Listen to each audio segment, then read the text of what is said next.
ধুবুৰীৰ মুছলমান ভোটাৰক সন্তুষ্ট কৰিবলৈ ৰকিবুল হুছেইনৰ ধৰ্মৰ সহায় লৈছে। নিৰ্বাচনী সভাত ৰকিবুল হুছেইনক আজি এইদৰে দেখা গ'ল। মঞ্চৰ পৰা দোৱা মাগিছে ৰকিবুল হুছেইন আৰু অন্যান্য কংগ্ৰেছ নেতাই।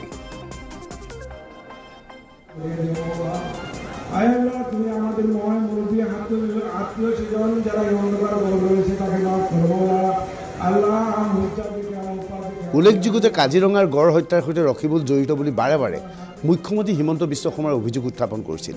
আজি ইয়াৰ প্ৰত্যুত্তৰ দিছে ৰকিবুল হুছেইনে এইদৰে। মই তৰুণ গগৈৰ দিনত মুখ্যমন্ত্ৰী হ'ব বিচাৰিছিল।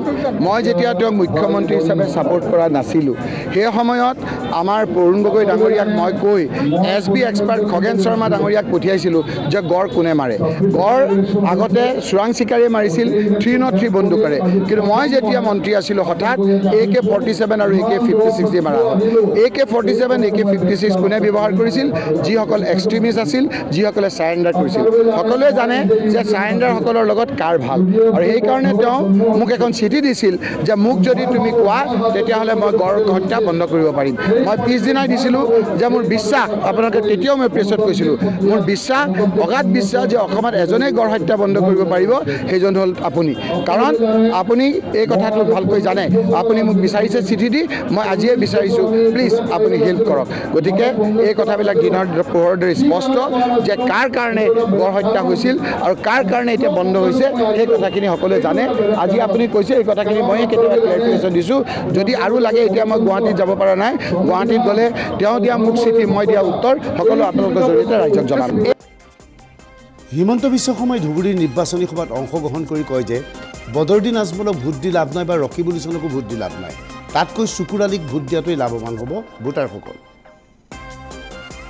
ইমান আগতে ৰমজান হৈ গ'ল নে নাই, ঈদ হ'ল নে নাই, কোনোবা পুলিচে দিগদাৰী কৰিছে, কোনোবা পুলিচে দিগদাৰী কৰিছে, কোনোবা বিজেপিয়ে দিগদাৰী কৰিছে, কোনোবা একদম সঁচা কথা ক'ব, কোনোবা পুলিচে দিগদাৰী কৰিছে, কোনোবা বিজেপিয়ে দিগদাৰ কৰিছে, অশোক সিঙে দিগদাৰ কৰিছে, কৰাটো নাই নে কৰিছে? তেতিয়াহ'লে সিহঁতি কি কৈছিলে যে মোদী আহিলে ঈদ নহ'ব, মোদী আহিলে নামাজ নহ'ব, মোদী আহিলে ৰোজা নহ'ব। মিছা কথাবিলাক কোনে বুজাইছিলে, কোনে কৈছিলে? হয়নে? মইতো ভাবো আজমল আৰু ৰকিবুলক ভোট দিয়াতকৈ চুকুৰ আলীক ভোট দিয়াই ভাল। হয়নে নহয়? হয়নে নহয়? তো মই কংগ্ৰেছ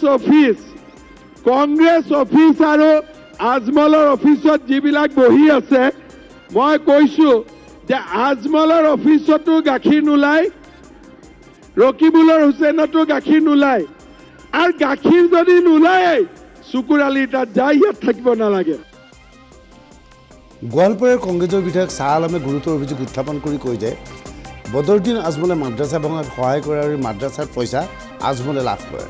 লগে লগে ইয়াৰ প্ৰত্যুত্তৰ দিয়ে বদৰুদ্দিন আজমলে এইদৰে।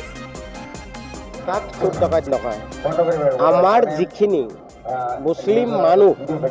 মুছলিম মানুহ চোৰ ডাকাইত বুলি তেওঁ নিজে কৈছে, তেওঁলোককে চোৰ ডাকাইত কৈছে। আকৌ চোৰ ডাকাইতৰ ভোটবিলাক তেওঁ কিয় লাগে? সেই চিলতীয়া তাত ইয়ৰ পৰা আহি পেলাই আমাক চোৰ ডাকাইত কয়। চালা চিলতীয়াক এবাৰ বিদায় দিম, আমাক চোৰ ডাকাইত কয় নে? সি চোৰ ডাকাইত, জাগাতৰ পইচা খায়, মাদ্ৰাছাৰ পইচা খাই ইমান টকা কৰিছে, হিমন্ত বিশ্ব শৰ্মাৰ লগত আগৰৰ বিজনেছ ক্লিয়াৰ কৰিছে।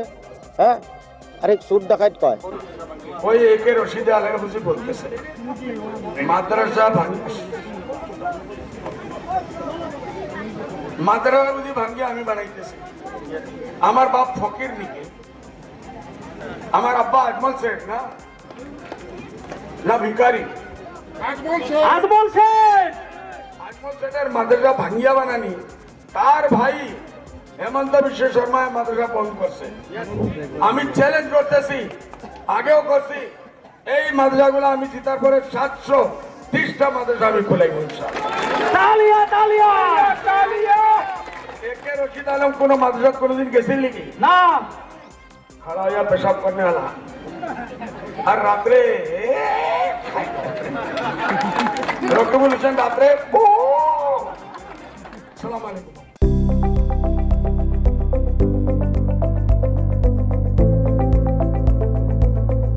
NB নিউজ, সহজ সৰল ভাষাত নৱভাৰতৰ কথা।